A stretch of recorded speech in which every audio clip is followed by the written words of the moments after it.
The gift of mercy. We made a mistake. That is the simple, undeniable truth of the matter, however painful it might be.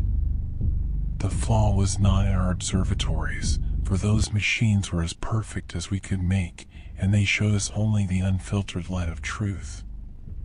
The flaw was not in the predictor, for it is a device of pure, infallible logic, turning raw data into meaningful information without the taint of emotion or bias. No, the flaw was within us, the orchestrators of this disaster, the sentients who thought themselves beyond such failings. We are responsible.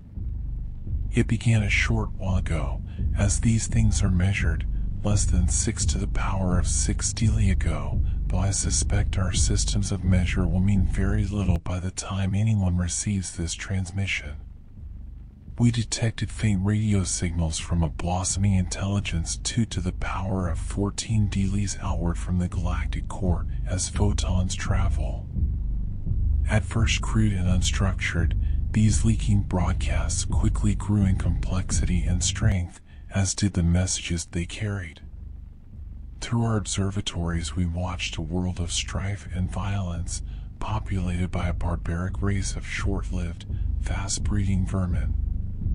They were brutal and uncultured things which stabbed and shot and burned each other with no regard for life or purpose.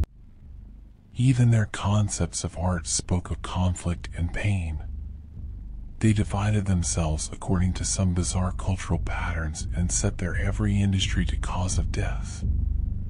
They terrified us, but we were older and wiser and so very far away, so we did not fret. Then we watched them split the atom and breach the heavens within the breadth of one of their single, short generations, and we began to worry. When they began actively transmitting messages and greetings into space, we felt fear and horror. Their transmissions promised peace and camaraderie to any who were listening, but we had watched them for too long to buy into such transparent deceptions. They knew we were out here, and they were coming for us. The orchestrators consulted the predictor, and the output was dire. They would multiply and grow and flood out of their home system like some uncountable tide of devourer worms, consuming all that lay in their path. It might take 6 to the power of 8 delis, but they would destroy us if left unchecked. With aching carapaces we decided to act and sealed our fate. The gift of mercy was 8 to the power of 4 strides long with a mouth 2/4 that in diameter, filled with many 4 to the power of 4 weights of machinery, fuel, and ballast. It would push itself up to 2/8 th of light speed with its onboard fuel, and then begin to consume interstellar primary element 2/2 to feed its unlimited acceleration.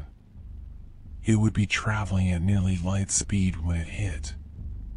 They would never see it coming.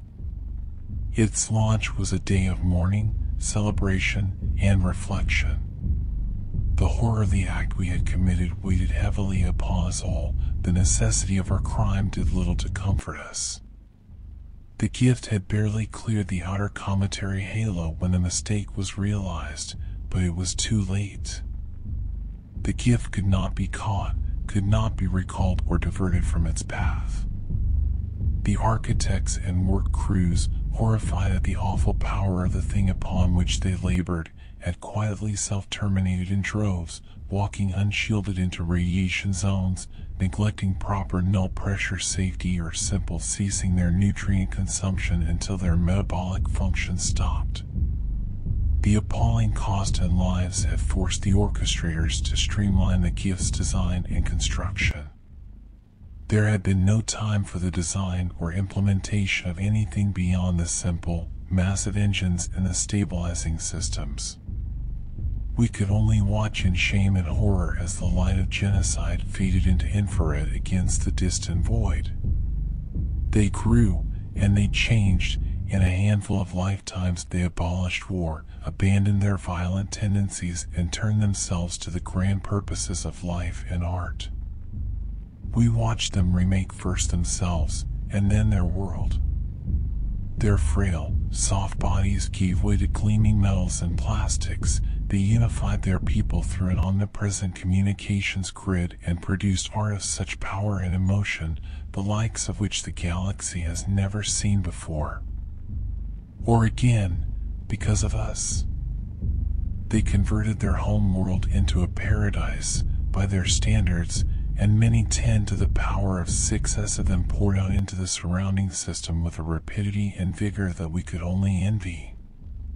With bodies built to survive every environment from the daylit surface of their innermost world to the atmosphere of their largest gas giant and the cold void in between, they set out to sculpt their system into something beautiful.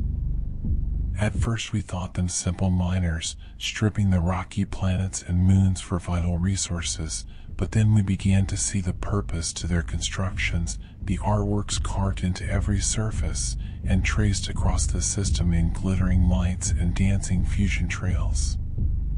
And still, our terrible gift approached. They had less than 2 square daily to see it, following so closely on the tail of its own light. In that time, oh so brief even by their fleeting lives, more than 10 to the power of 10 sentients prepared for death. Lovers exchanged last words, separated by worlds and the tyranny of light speed. Their planet-side engineers worked frantically to build sufficient transmission infrastructure to upload the countless masses with the necessary neural modifications, while those above dumped lifetimes of music and literature from their databanks to make room for passengers. Those lacking the required hardware or the time to acquire it consigned themselves to death, lashed out in fear and pain, or simply went about their lives as best they could under the circumstances. The gift arrived suddenly, the light of its impact visible in our skies, shining bright and cruel even to the unaugmented ocular receptor. We watched and we wept for our victims, dead so many dailies before the light of their doom had even reached us. Many 6 to the power of 4s of those who had been directly or even tangentially involved in the creation of the gift sealed their spiracles with paste as a final penance for the small roles they had played in this atrocity. The light dimmed, the dust cleared, and our observatories refocused upon the place where their shining blue world had once hung in the void, and found only dust and the pale gleam of an orphaned moon wrapped in a thin, burning wisp of atmosphere that had once belonged to its parent. Radiation and relativistic shrapnel had wiped out much of the inner system, and continent-sized chunks of molten rock carried screaming ghosts outward at interstellar escape velocities, damned to wander the great void for an eternity. The damage was apocalyptic, but not complete. From the shadows of the outer worlds, tiny points of light emerged, thousands of fusion trails of single ships and world ships and everything in between, many 10 to the power of 6s of survivors in flesh and steel and memory banks, ready to rebuild.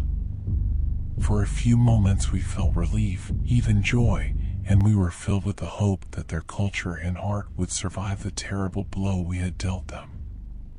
Then came the message, tightly focused at our star, transmitted simultaneously by hundreds of their ships.